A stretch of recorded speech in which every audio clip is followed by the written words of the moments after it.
A yacht leaves the harbour of the South African city of Capetown.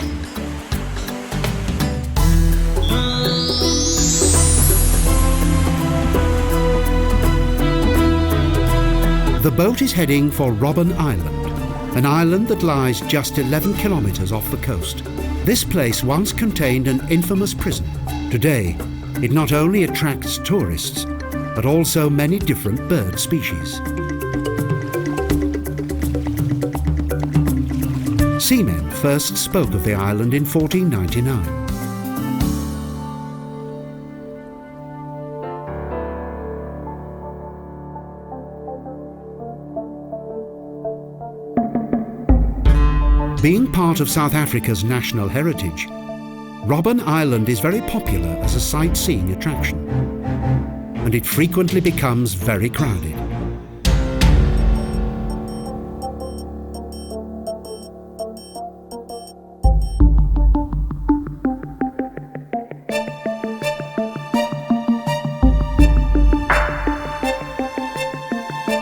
In the 16th century, the Dutch used the island as a prison, but only the remains of later buildings have survived. During apartheid, people were imprisoned here for their political beliefs.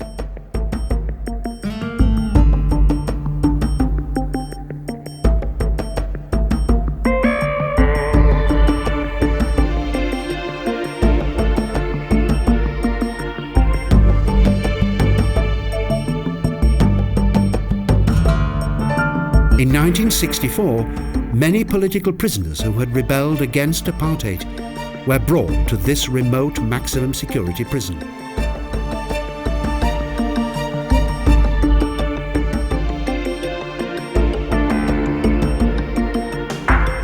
Following the so-called Rivonia trial, Nelson Mandela and 7 other ANC members were sentenced to life imprisonment on Robben Island.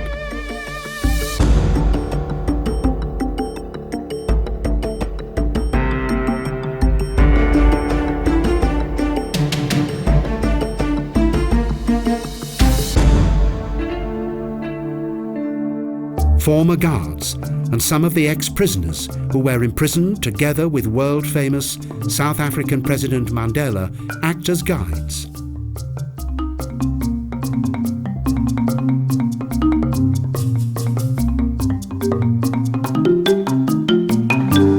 The leader of the South African anti-apartheid movement spent 18 of his 28 years of imprisonment on the island. In 1982, Nelson Mandela was moved to a prison in Capetown.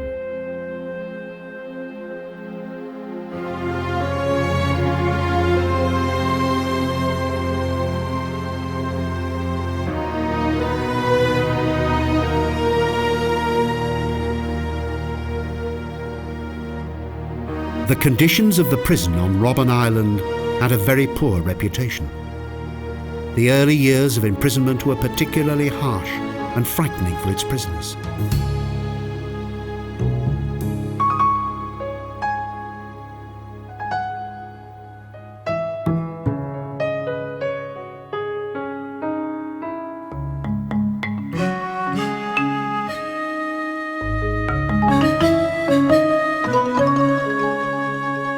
It was not until 1996 that the last prisoners left the island, together with the warders and other official employees. Nelson Mandela's cell.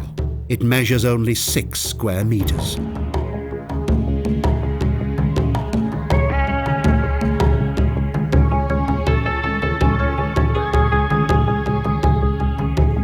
Mandela's cell was located in the most secure area of the prison. Political leaders were placed in solitary confinement.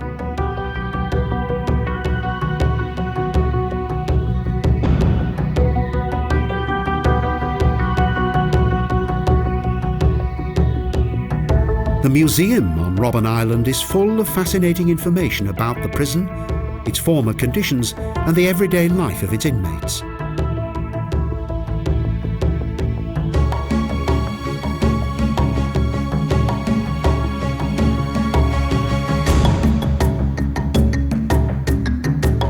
Up until the 1970s, the prison didn't possess a dining hall or any modern sanitary facilities.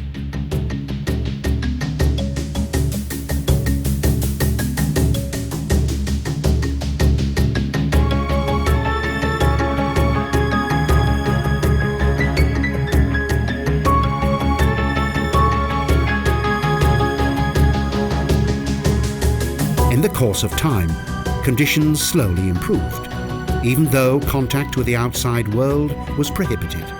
Visitors and even radio news broadcasts were prohibited.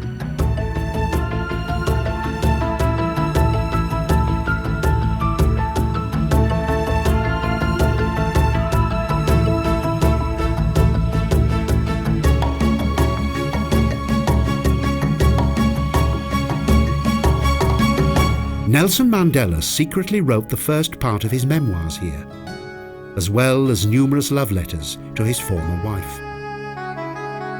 But in the 1960s, prisoners were only permitted to send 2 letters each year.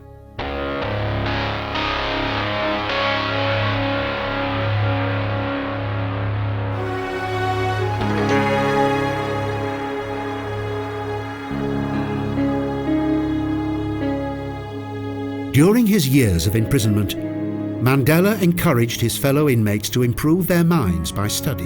Therefore, the island quickly became known as Mandela University.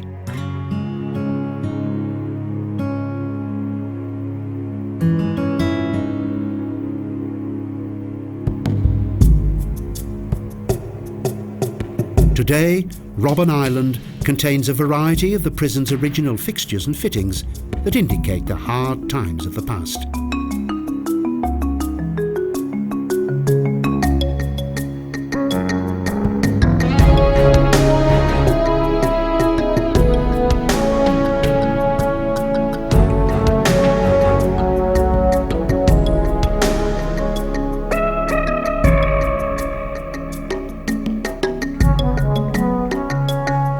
In the mid-1980s, anti-apartheid protests escalated, and this resulted in hundreds more protesters being incarcerated.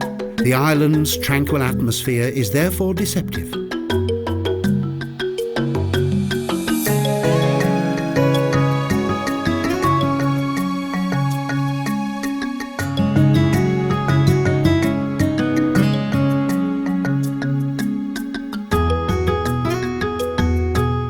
After the closure of the prison, in 1997, the South African government decided to open both the island and its former prison to the public.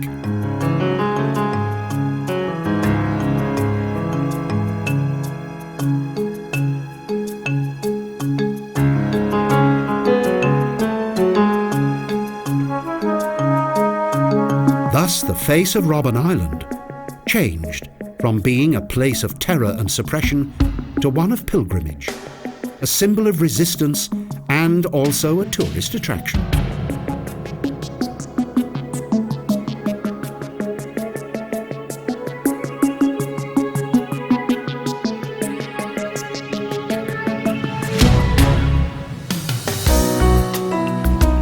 The 574-hectare island is an ideal environment for a large number of plant and animal species. Over 70 varieties of birds inhabit Robben Island.